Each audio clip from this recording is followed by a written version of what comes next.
Hello, hello. This is Michelle Perda, Life and Marriage Coach for Moms.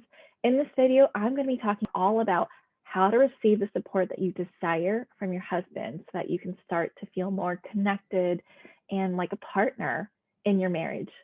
Here we go. Let me know in the comments where you want more support from your husband. What area of parenthood or partnership or just adulting do you want him or her to support you more in? Okay, so today is going to be all about how to receive the type of support that you want from your partner and why you may not be getting it. Are you actually giving them the opportunity to show up for you? If you want the support, you have to actually give your partner the opportunity to support you. So what does that mean? You could likely be like, well, there's lots of opportunities to help me. How can they not know? How can they not know where they can support me? Well, there's a lot to it, more than that. So what you believe you need help with, he may not be clear on. And so we need to, first of all, take a step back and anchor into the belief that he wants to be a good husband for you.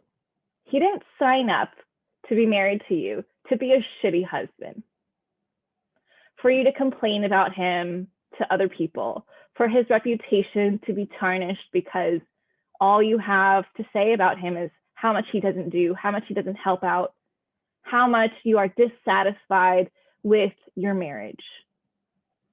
He didn't sign up for that. And so let's just take that as a fact that he wants to be a good husband. So if he wants to be a good husband, you might now be asking yourself, well, why isn't he being one? Why isn't he doing what I need him to do?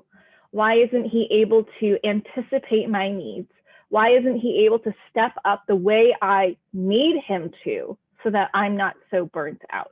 So that I feel supported, so that I don't feel like I'm doing this all by myself. And there are various answers to that. And so I'll get into that in this video. Okay, so one thing, very simply put, is that you may not be being clear about how he can show up for you. And that could be because you're not being specific enough, as in, you might be saying, okay, I just need your help. I need more help. Can you help me out more? I need help with the kids. I need help with the house. But he may not be understanding what you mean by that. Helping with the kids could be like just making sure that none of them die on his watch. Check, I helped. When in your mind, it could be, I need you to take over bedtime.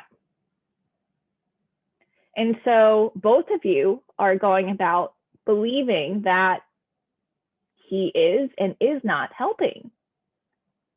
So he's thinking, I'm doing my part in supporting her. And meanwhile, you're thinking, this guy, who does he think he is? Why do I have to do it all? Doesn't he see how tired I am? Doesn't he see how overwhelmed I am? Why isn't he stepping it up? He said he would help, and yet he is not. Okay, so that's one example.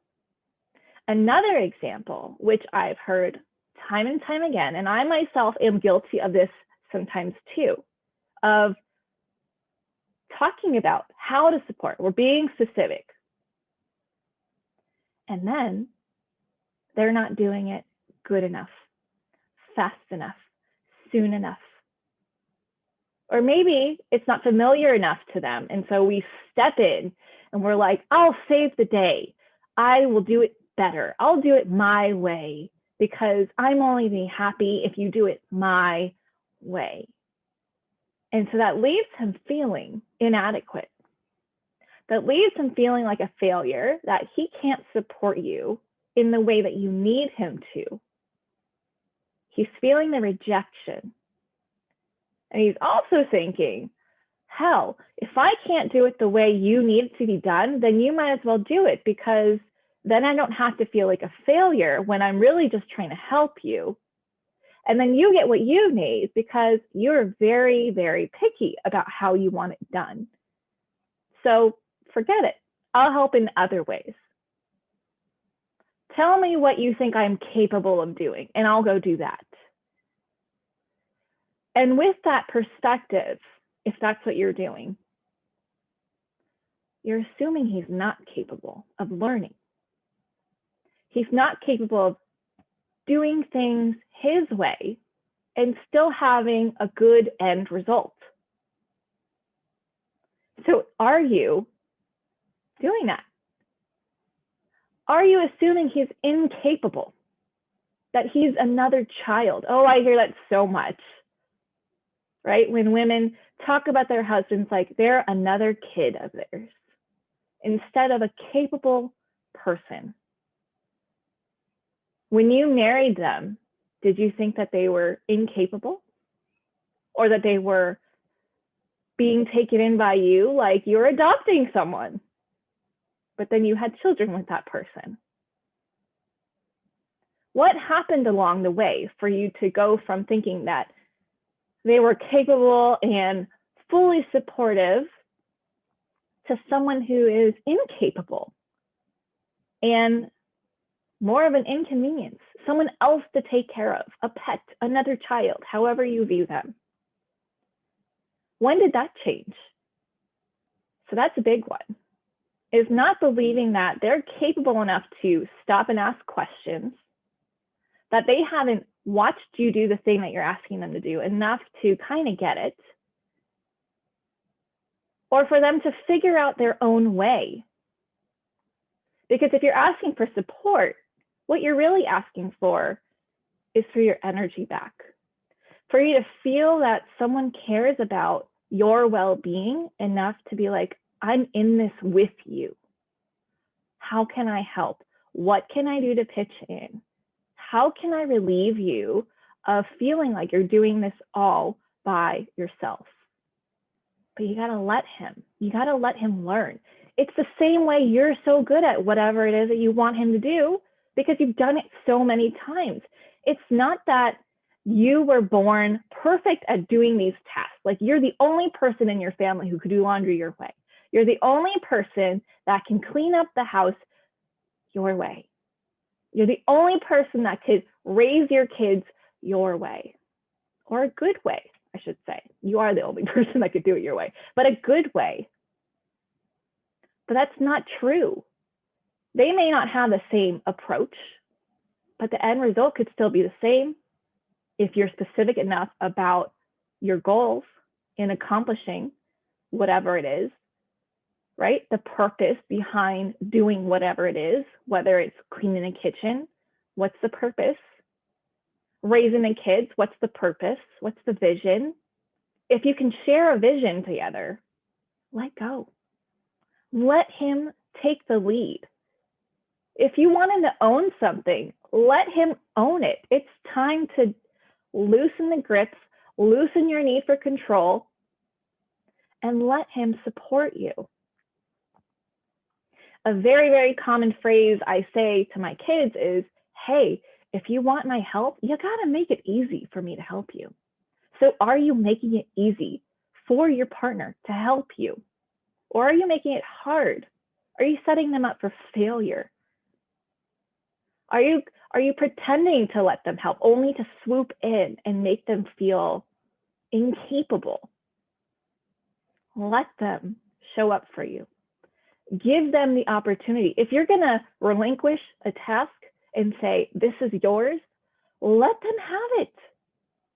Let them have it. Tell them what they need to know and wash your hands of the responsibility and let go. Focus your energy on where you want it to go instead of micromanaging. Don't be a micromanager. It doesn't feel good. I once had a micromanager. It felt awful. It's like, can you get off my back already and just let me do the damn job? Can you stop treating me like an idiot, please? I got it. Plus, there's Google if I don't feel like asking you. Google everything, right? Stop stripping away his capabilities or your belief in his capabilities because you're afraid of what might happen if you don't do it, if you aren't the one to do it. It's okay to not have to take credit for every single thing. It takes a village, and your husband is a part of that village, or your partner. At the end of the day, you're not going to get a trophy that says, I did it all. I didn't need anyone else's help. What you're going to end up with is regret that you didn't receive the support, that you didn't ask for the support, that you hoarded all of the credit, all of the opportunity, that you didn't have the energy to actually go live because you wanted so much to get that credit, to say, I did it all. To have those people ask you, how do you do it all? Doesn't seem like you're helped. That's not a compliment to me. That means I'm doing something very, very wrong. Because if you're doing it all, what are you not doing? Right? If you're saying yes to everything, what are you saying no to? Are you saying no to self-care? Are you saying no to having time with friends? Saying no to the parts that make you, you? Being a mom doesn't mean giving up parts of you. Sure, you may scale back. You may prioritize things, but it doesn't mean giving up on who you are and what makes you you. You being you is the best damn thing you can do for your family, actually. So if you're saying, oh, it's selfish, it's my job to do these things, I want you to question where that belief came from. Because we're just one generation away from the belief that men go work and women stay at home and take care of the family and the house. We're just one generation away from that. And so if that's what you believe, are you okay with that? Are you okay with how you feel? Are you okay with the things that you're doing? Are you okay with the type of support that you're getting? Or do you want it to change? Do you want to challenge that? Because this is a generation where we can say, still your family, still your house. I don't care if you work. Sure, if I stay at home, if I work from home, I have more time to do it, maybe, depending on how much you pour into what you do. But when you're home, you're home. What would he do if you split? He'd still have to take care of a house. He'd still have to take care of the kids when it's his turn to have the kids. And so I'm not saying, go to him saying, okay, we got to do everything different because you aren't pitching in. I'm saying, get clear on what you need and anchor into your vision for what you want in the future for your relationship. What do you see for yourself in your husband or your partner? When you think about the future, when you're old and gray and the kids are old enough where they're taking care of themselves, they're moved out, they have maybe their own families, what do you see in your marriage? What do you see you guys doing? Where do you see yourself living? How do you see each other interacting? What do you see? If the way the things are going aren't in alignment with that, are not going to help you fulfill that vision, then it's time to pause and think about what needs to change. Does there need to be a bigger conversation about, hey, I would like more partnership, and for me to not resent you or eventually resent you and to feel like we have each other's back? Let's revisit how the chores are divided up. Let's revisit how we do nighttime. Let's revisit how we do morning time. In my house, there are no pink or blue jobs. There are merely jobs that people favor and jobs that we are more equipped to handle. So we play on each other's strengths and we help each other out when we are, quote unquote, weaker in an area. And we get to decide, is that an area we want to develop in ourselves, or is that something we're just like, not worth it? If you're stronger in that area, that's all you. And so in the morning, I help my baby, who's almost 1, which is nuts. And my husband helps our 4-year-old. He cannot nurse Ellie, so that's just not a thing. But once Ellie is off of nursing, we're probably going to revisit how things go again. And at nighttime, again, if I'm done putting Ellie down for bed, or if she's struggling, we'll tag each other out and I'll help the 4-year-old. Thankfully, the 11-year-old pretty much is self-sufficient most of the time. And we'll tag each other out. We'll switch places. And the rule in my house, and feel free to borrow this if you want, is that no one stops working until everything is done. And so while one task that one person may own is done, we all keep working. Okay, what's the next thing? How can I help? So before I sit down and go do my thing, whether it's right now I'm on a 30-day cardio challenge, so this is day 8. So whether it's like, hey, I'm going to go on the treadmill now. Do you need my help with anything before I tap out for the night and go do my thing? Or if he's like, I'm going to go shower, is there something else you need my help with before I go turn in for the night? That's partnership, right? Before, I would micromanage. Terrible.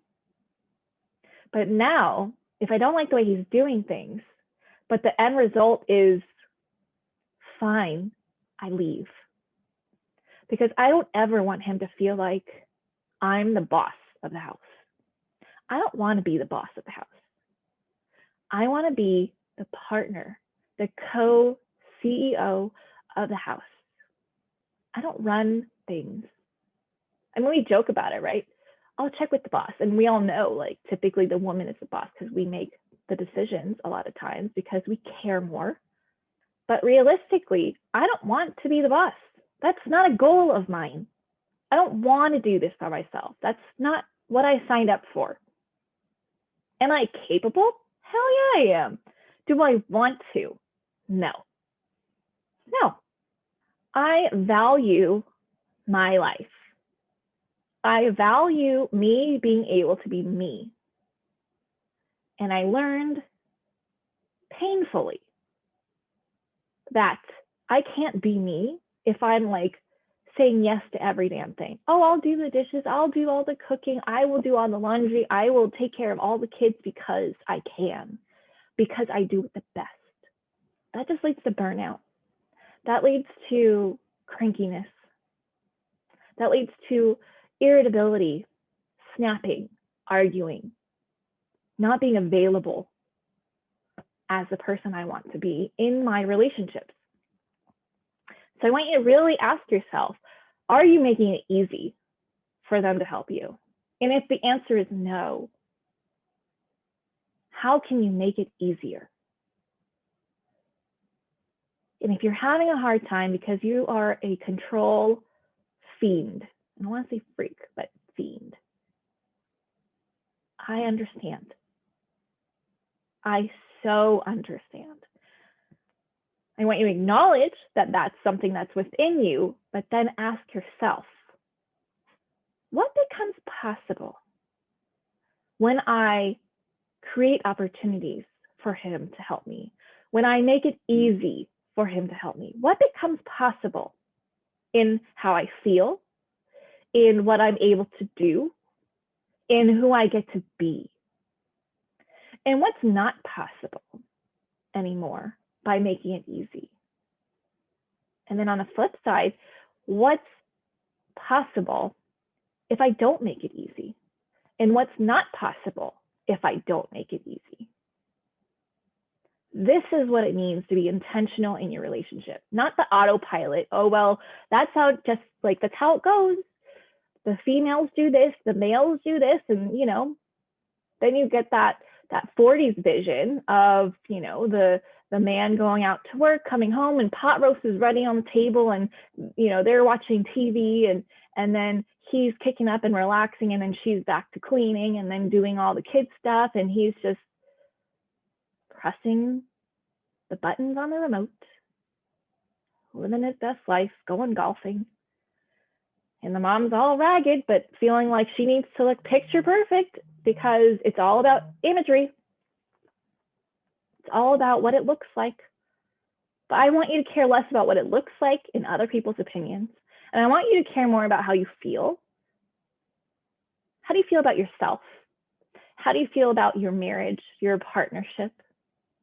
And let that lead the way to how you decide how things go.